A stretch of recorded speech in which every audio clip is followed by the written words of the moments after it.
কিছুটা আমরা সমাজের আগ্রাসনের শিকার, কিছুটা নিজের নফসর ওয়াসওয়াসের শিকার। শয়তানের দুশ্মনী তো আছেই, দুনিয়ার মোহমায়া তো আছেই, দুনিয়াদার হলোর সম্বল তো আছেই। আর মাঝে মাঝে আমরা বালা চিন্তা করি। বেশিরভাগ দোয়া কিতাব বাচ্চা কিতার হাফিজ বানাই দিতাম, খালি হাফিজ বানাইলে ওই জীবন। বাচ্চাইন্তরে আগে মানুষ বানানোর দরকার, যাতে একটা অন্তর সৃষ্টি হয়। কিতা সৃষ্টি হয়? মানুষের একটা আত্মা সৃষ্টি হয়, মানুষের একটা মিজাজ সৃষ্টি হয়।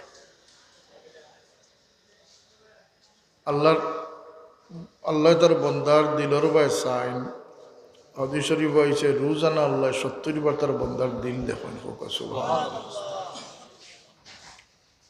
জাহিরি সুন্দর ও সুন্দর, কিন্তু দিলর সুন্দর হইল কি আসল সুন্দর। এর লাগে সাহাবায়ে কেরাম সম্পর্কে আল্লাহ রাসূল ফরমায়েন, উলাইকাল্লাযীনা ইমতাহানাল্লাহু কুলুবাহুম লিত্তাকওয়া। আল্লাহ এর অন্তরের পরীক্ষা নিয়েছেন। সুবহানাল্লাহ। কিয়ামতের দিন পরীক্ষাটা হইব শরীরের ওজন, স্বাস্থ্যের পরীক্ষা নাই। খালাদুল্লাহ সব জান্নাতে যাইবা। সুবহানাল্লাহ। আল্লাহ অন্তরের পরীক্ষা লইবা। তোমার একটা অন্তর দিছিলাম, লাহুম কুলুবুল লা ইয়াফকাহুনা বিহা। তোমার অনুভূতি সম্পন্ন একটা অন্তর দিছিলাম, এহসাস করবার লাগিয়া, জাগ্রত রাখবার লাগি তোমার অন্তরটারে তুমি মারিয়া রাখিলিস। আজকের সমাজও খালি দোয়া চাওয়া হইলে হইতো নাই। বাচ্চাইন্তরে সব ফয়লা যে তরবিয়ত দিতে হইলে কি মানবিক তরবিয়ত দিতে হইব। মা বাপর স্কুল হইল কি সব থেকে বড় স্কুল। মা বাপর শিক্ষা আদব। আদব বলতে আত খসলানির নাম না, আদব বলতে এটার ব্যাখ্যা লেখছেন যে সব কিছুর হক যথাযথ আদায় করার নাম হইল কি আদব। না জাননেওয়ালা জাননেওয়ালার খান্দার থাকতা। ফাসআলু আহলা যিকরি ইন কুনতুম লা তা'লামুন। তোমরা যদি জানো না তাহলে জাননেওয়ালার খান্দার যাইতে, জাননেওয়ালার রিজিক আইতে।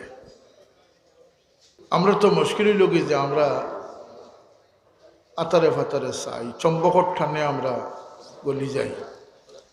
রাইতরে দিন বানাইলার, দিনটা রাইত বানাইলার। সকাল 11টা 12টার আগে কোনো মানুষের ফোন দিতে ডর করে, এখন উঠছে না। আর রাইত হইয়া আনলে ও সমান জিনিস দেখো কা। ও জাআলনাল লাইলা লিবাসাম ও জাআলনান নাহারা মাআশা। আল্লাহর হুকুম, আল্লাহর কানুন। মানুষের শরীরের রিকভারিটা আল্লাহ সূর্যাস্ত থেকে লিয়া সূর্যোদয় পর্যন্ত রাখছেন। এর বাইরে মানুষ ঘুমাইলে তার শরীরের রিকভারি হইত না। ক্লান্তি দূর হইয়া শরীর আবার সচল হওয়ার লাগিয়ে আল্লাহ সূর্যের আলোটারে অফ রাখছেন। সুবহানাল্লাহ। সমান জিনিস। সকাল 11টা 2টি যায়, রাত যদিও বা 10টাত ঘুমাই যায়, তাইলে ফজর পর্যন্ত ঘুমাইলে ঘুম হয়েছে। কথা আছেন না আছে না?